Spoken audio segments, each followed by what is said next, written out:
भारताचे शेवटचे टोक, भारताची शेवटची जमीन, भारताचा शेवटचा रस्ता, भारताचे घोस्ट टाउन, राम सेतू, धनुष्यकोडी.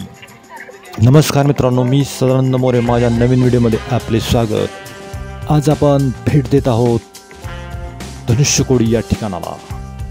धनुष्यकोडी हे भारतातील तामिळनाडू राज्यातील पाबन बेटाच्या आग्नेय टोकावरील एक शहर आहे.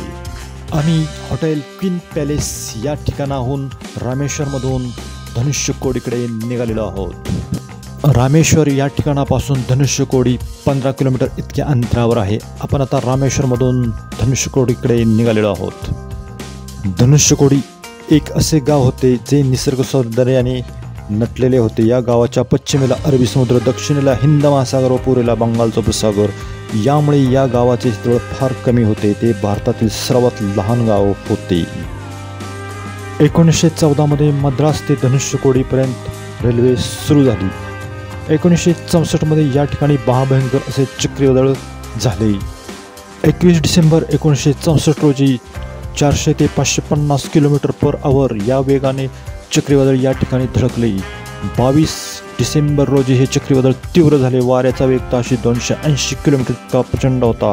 लाटा 7 मीटर उंच होत्या. अशा या चक्रीवादळाने पंबन धनुष्यकोडी पॅसेंजर ट्रेनमधील 150 लोक तसेच या ठिकाणी राहणारे 1800 लोक समुद्रात वाहून गेले. रामेश्वर ते धनुष्यकोडी रस्त्याने जात असताना 5-6 किलोमीटर अंतर झाल्यानंतर हा डाव्या बाजूस एक रस्ता लागतोय. तो आपणास विभीषण मंदिर या ठिकाणी घेऊन जात असो.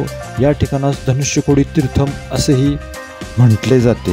हे भारतातील तामिळनाडू येथील एक प्रसिद्ध तीर्थ आहे. हे समोर दिसते ते कोठंडा राम मंदिर म्हणजेच विभीषण मंदिर. हीच ती पवित्र जागा जेथे श्रीरामांनी विभीषण यांचा श्रीलंकेचा राजा म्हणून राज्याभिषेक केला होता. या मंदिरामध्ये श्रीराम, लक्ष्मण, माता सीता व विभीषण यांच्या मूर्त्या आहेत. विभीषण यांनीच श्रीरामांना राम सेतू तोडण्यास सांगितले. त्यानुसार श्रीरामांनी बाण राम सेतूच्या दिशेने सोडला. या बाणाच्या प्रहाराने राम सेतू मध्ये कट होत गेला. त्यामुळेच या ठिकाणाला धनुष्यकोडी हे नाव पडले. धनुष्यकोडी पाबन बेटावर असून हे बेट भारत व श्रीलंका यांच्यामध्ये आहे. येथे हिंद महासागर व बंगालचा उपसागर असे 2 सागर डाव्या उजव्या बाजूस आहेत व त्याच्यामधूनच राम सेतू बांधलेला आहे. मंदिराच्या समोरच्या बाजूस एक कुंड असून त्याच्या शेजारी महादेवाची पिंड आहे व त्याच्या बाजूस एक दगड ठेवलेला आहे. हाच तो दगड जो राम सेतू बांधण्यासाठी वापरण्यात आलेल्या दगडांपैकी एक आहे. हा दगड त्या कुंडामध्ये टाकला असताना तो त्या कुंडाच्या पाण्यावर तरंगतो. तसेच या ठिकाणी तो दगड असून हा दगड डोक्यावर ठेवून या ठिकाणी बरेच लोक फोटो काढत आहेत. 20 रुपये प्रत्येकी चार्ज या ठिकाणी आकारला जातो.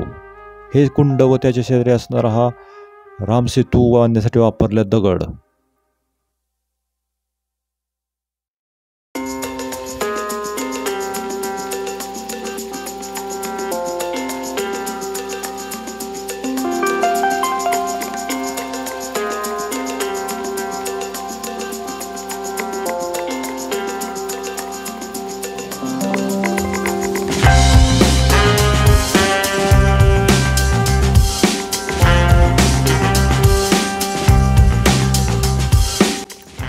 या मंदिराच्या परिसरात असणारी ही छोटीशी बाजारपेठ म्हणजेच या ठिकाणी नारळाचे पाणी, थंड पेय वगैरे मिळतात.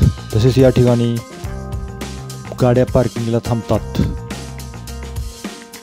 हेच ते विभीषण मंदिर. या ठिकाणी 1964 साली झालेले चक्रीवादळ रात्रीच्या सुमारास आले होते. त्यामुळे कोणासही वाचण्याची संधी मिळाली नाही.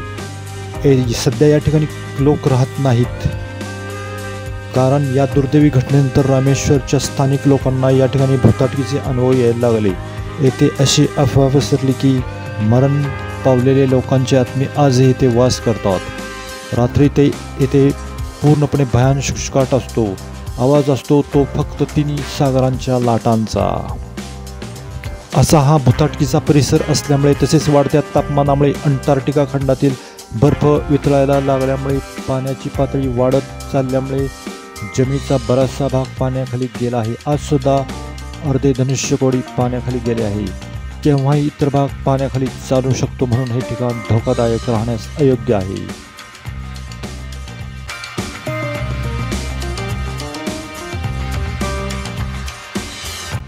या ठिकाणाला लँड्स एंड असेही म्हटले जाते. आम्ही या ठिकाणी जात असताना आमच्या समोरच या ठिकाणी ॲक्सिडेंट झालेला होता. एक बस एका कारला धडकलेली होती व ती बस धडकून अशी कडेला जाऊन उभा राहिलेली आहे आणि कार रस्त्याच्या डाव्या बाजूला आहे. ही बघा, ही बस धडकलेली, टायरच्या पुढच्या बाजूला कार धडकलेली. लोक त्या बसला रिपेअर करत आहेत, काहीतरी बघतायत आणि इकडं डाव्या बाजूला कार. हा ॲक्सिडेंट आम्ही या ठिकाणी येण्याच्या अगोदर थोडा वेळ झालेला होता.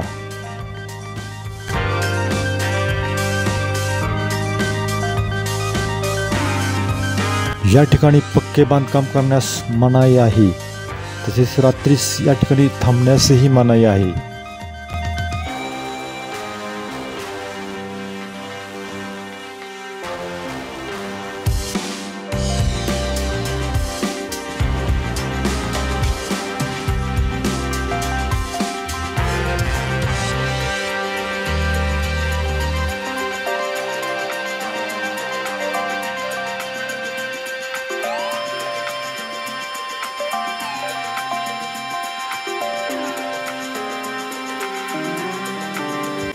हिंदू पौराणिक कथांनुसार श्रीरामांनी रामसेतू याच ठिकाणी बांधला होता, जो धनुष्यकोडीपासून श्रीलंकेपर्यंत जातो.